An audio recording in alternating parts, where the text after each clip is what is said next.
Assalamualaikum warahmatullahi wabarakatuh. Puji syukur kehadirat Allah SWT atas segala rahmat dan karunia-Nya sehingga saya dapat menyelesaikan video presentasi ini. Perkenalkan, nama saya Nela Nurul Khalila dengan nomor NPM 251104020070 dari Prodi Akuntansi kelas reguler A.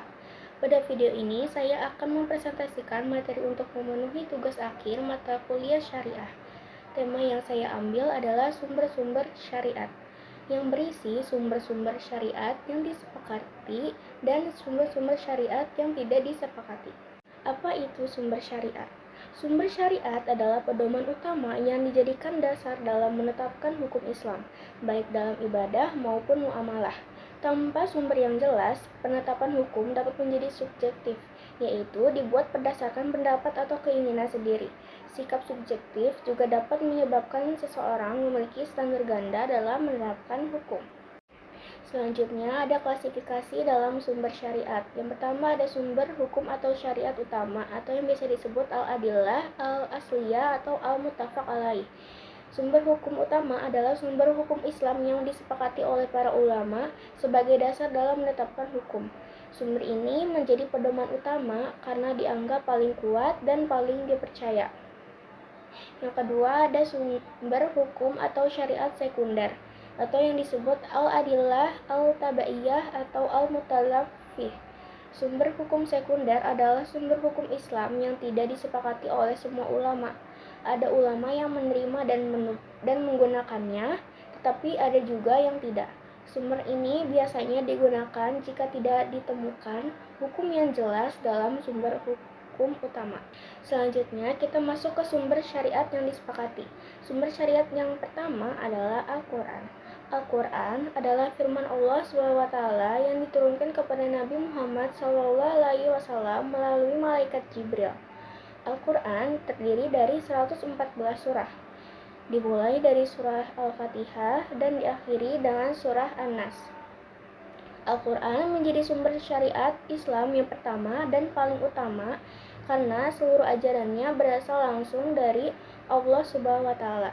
Nah, di dalam Al-Quran terdapat petunjuk hidup yang mengatur hubungan manusia dengan Allah, sesama manusia, dan lingkungannya, yang isinya perintah yang wajib dilaksanakan, seperti sholat, puasa, zakat, dan sebagainya.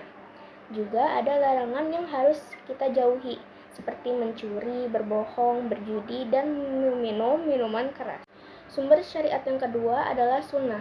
Sunnah adalah segala sesuatu yang berasal dari Nabi Muhammad SAW, baik berupa perkataan, perbuatan, ketetapan, atau persetujuan, maupun sifat-sifat beliau.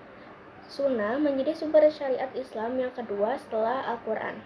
Contohnya itu Nabi Muhammad SAW sering memakai baju gamis. Nah, memakai gamis itu jadinya hukumnya sunnah, tetapi bukan kewajiban, karena gamis merupakan pakaian yang umum dipakai masyarakat Arab pada masa itu. Yang terpenting adalah berpakaian sopan dan menutup aurat sesuai ajaran Islam.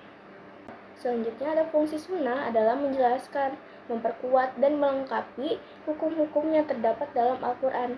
Banyak tata cara ibadah yang dijelaskan lebih rinci melalui sunnah, seperti secara sholat, tata cara wudhu, dan pelaksanaan ibadah haji, maupun sebagainya. Syariat yang ketiga adalah ijma.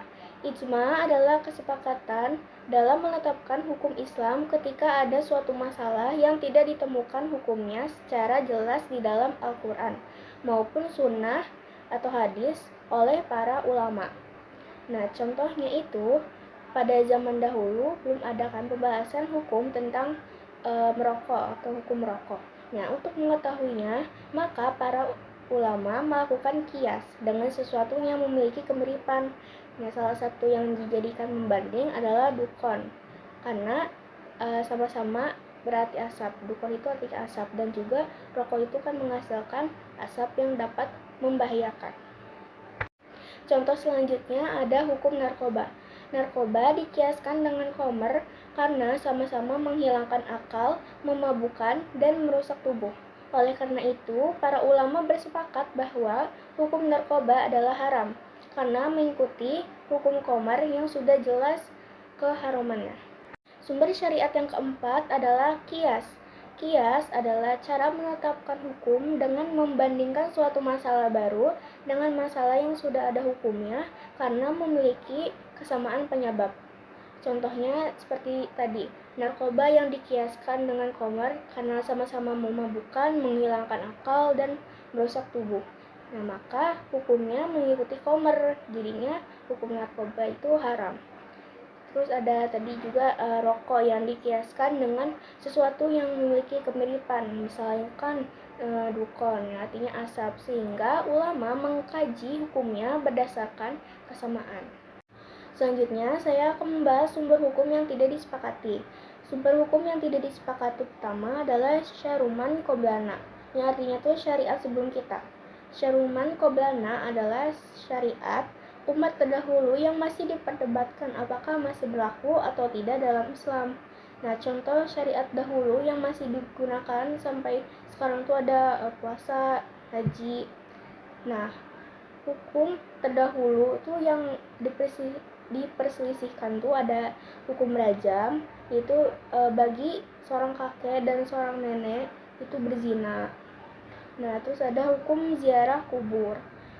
Rasulullah Shallallahu Alaihi Wasallam pernah berziarah kubur dan kemudian menganjurkan umatnya untuk berziarah.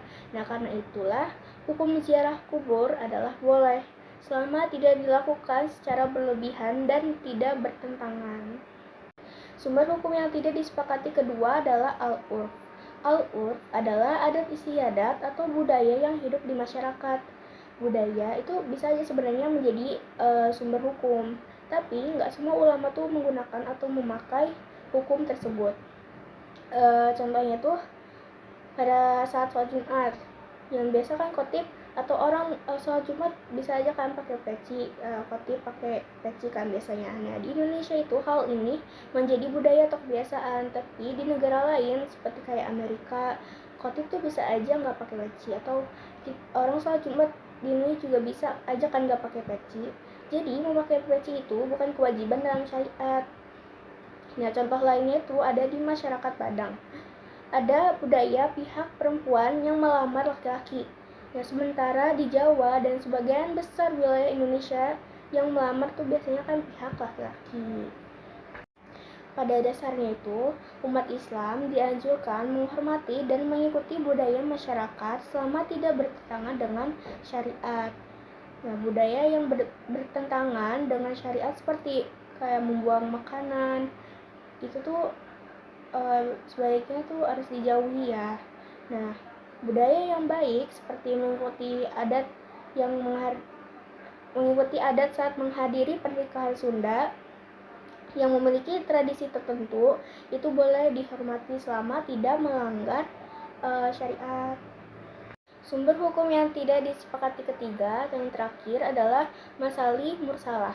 Masalih mursalah adalah kemaslahatan atau kebaikan umum yang tidak disebutkan secara langsung dalam Al-Quran maupun Sunnah, tetapi dibuat untuk memberikan manfaat bagi masyarakat.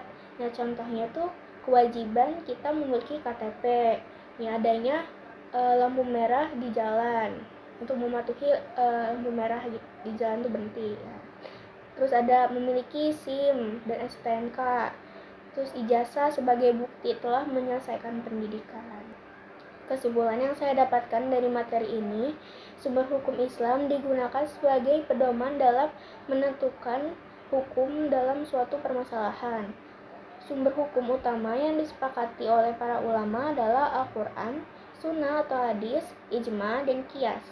Nah, jika suatu masalah itu tidak memiliki hukum yang jelas dalam Al-Quran dan hadis, maka ulama akan berijtihad melalui ijma dan qiyas untuk menetapkan hukumnya. Selain itu, ada juga sumber hukum yang tidak disepakati oleh semua ulama seperti syaruman qoblana, al-urf, dan masalih mursalah yang dapat digunakan selama tidak bertentangan dengan syariat Islam. Nah, tujuan utama dari semua sumber hukum tersebut adalah memberikan petunjuk agar kehidupan manusia berjalan dengan baik, adil, dan membawa kemaslahatan. Demikian pemaparan materi yang dapat saya sampaikan mengenai sumber-sumber syariat Islam. Mohon maaf apabila dalam penyampaian materi ini masih terdapat kekurangan atau kesalahan. Sekian dari saya. Wassalamualaikum warahmatullahi wabarakatuh.